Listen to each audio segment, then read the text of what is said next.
Փաստինֆոն շարունակում է աշխատանքը տաղավարից եւ այսօր հյուրընկալել ենք ուսուցիչ, փիլիսոփա, խորագետ, թաքնագետ Յոգ Տրթատ Դոնիկյանին։ Բարև ձեզ, պարոն Դոնիկյան։ Բարև։ Շնորհակալ եմ, որ չեք մերժել եւ այսօր հյուրընկալվել եք մեզ։ Ձեզ էլ շնորհակալություն։ Եվ ուզում եմ քննարկենք տարատեսակ թեմաներ, սկսենք նրանից, որ դուք եւս նշել եք, որ մարդը չակրաներ ունի։ Ինչպես բացել դրանք։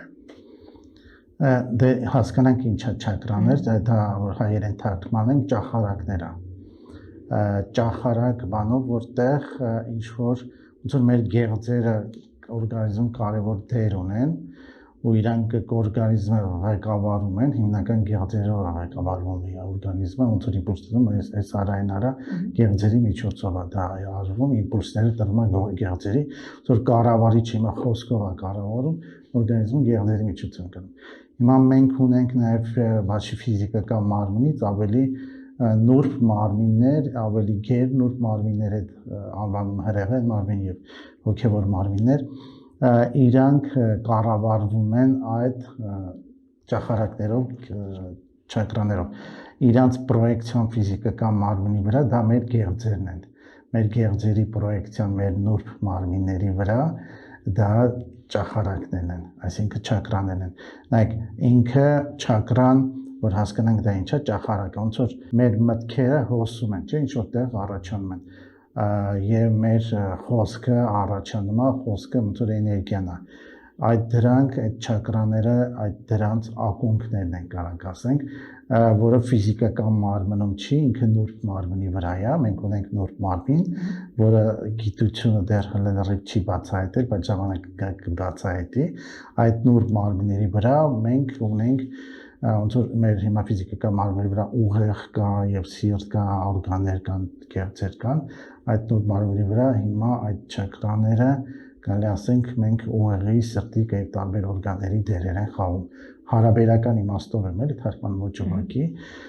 իրանք պրոյեկտում են շատ դեպքում մեր մարմնի հետ են պրոյեկտում, որ մարմնի վրա ցույց տալիս, բայց իրանք մարմնի վրա չեն, մարմնի վրա իրանք պրոյեկցիան է, որը գեղձերն են, հենց համապատասխան ասենք էպիֆիզ ունենք, հեպոֆիզ, վահանաձև գեղձ, ուրցագեղձ սրտում, արևային պսակ, մակ ենթաստամոքսային եւ մակ երիկամներ, սեռական գեղձեր, իրանց իրանք պրոյեկցիան են մեր չակրաների, համապատասխան ասենք տարբեր արևելյան ուսմունքներում տարբեր անվանումներ են տալիս, նույնիսկ հայկական մոտեցումներով ես տաթևացու մոտ եմ հանդիպել, ինքը ինչ որ անվանումներ ունի տան եւ հին մեր զրադաշտության ուսմունքում ինքն էլ ինչ որ դիցերի անվանումով անվանված չակրաները, այսինքն դիցերը այդ անվանումն ունեն, այսինքն մեր հիմնային չակրան վահագի անվանումն են տալիս, ասենք այդ մեր սեռական չակրան անվանվում է ասխիկի չակրան, մեր այս արևապսակը անվանվում է նանեի չակրա, պատերազմի սիրտը անահի դիցու չակրանա, կոկորդը տիրի չակրանա, երրորդ աչքը միհրի չակրանա եւ մեր գաղթունքում դա արամաստի չակրան հայկական անվանումը տենց կարան անվանեն։ Ու արևելքում տարբեր ուսմունքներում մի քիչ տարբեր անվանումներ ունեն։ Որն է ավելի ճիշտ է այս դեպքում։ Նայեք, անվանումը ընդհանրապես ներկայացնում է, օրինակ հինդուիզմում, դե հինդուիզմը ասելով տենց մենք էդի անգլիացիներն են այդ անվանում տենց ընդհանրապես դխարմայի ճանապարհով գնացողներ են ընդհանրապես ասվում,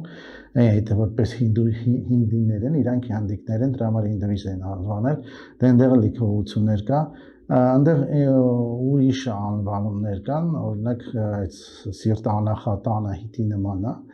բայց ասենք բուդդիզմում ուրիշ անվանում ունեն եւ ջայնիզմում ուրիշ, դաոսիզմում տարբեր անվանում, դե հիմա անվանում են, հիմա ասենք թե շունը տարբեր լեզուներով սաբակը, դոգը եւ այլն, որ ասում են դա բնույթը չի կրում։ Տենց էլ այդ անվանումը լեզվական ինչ որ մոտեցմամբ փոխարինել են, իհարկե ուղղակի թարգմանություններ չեն, դա ուզում ասեմ հայերեն որ ասենք դիցերի անվանում տեն ուղղակի չեն, բայց իրանց որակները մեկան նույնն են, այսինքն դիցերը ինչ որ որակներ են ներկայացնում, այդ որակների արտացոլումն են իրանք կրում,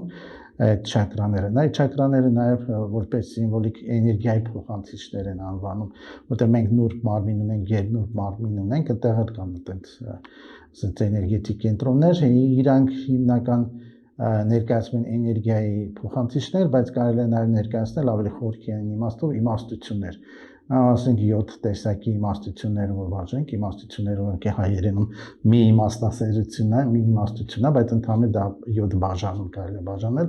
ու այդ 7 իմաստություններն են իրանք կրում, այսինքն դրա խորքային իմաստը, որ մարդը ոչ միայն էներգիաներ տրանսֆորմացիա անի, ու վերափոխի այլ իմաստություններ ձեռք բերի, այսինքն երբ որ մարդը իմաստանում է, չակրաները ակտիվ են, եթե հիմարա իրավա չակրաները ակտիվ չեն, իհարկե մարդկության մեծ մասը այս երկրորդ մասում են գտնվում ցավոք սրտի։ Իսկ ինչպես բացել դրանք։ Իմաստանալով առաջինը։ Ինչպես իմաստանալ։ Իմաստանալը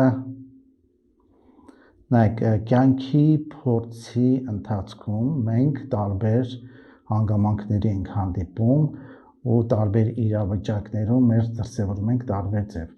Ու այդ վերջնական արդյունքը նայած բերում է ինչի, այսինքն եթե մենք վերջնական արդյունքը մեզ տառապանքի է բերում, վերջը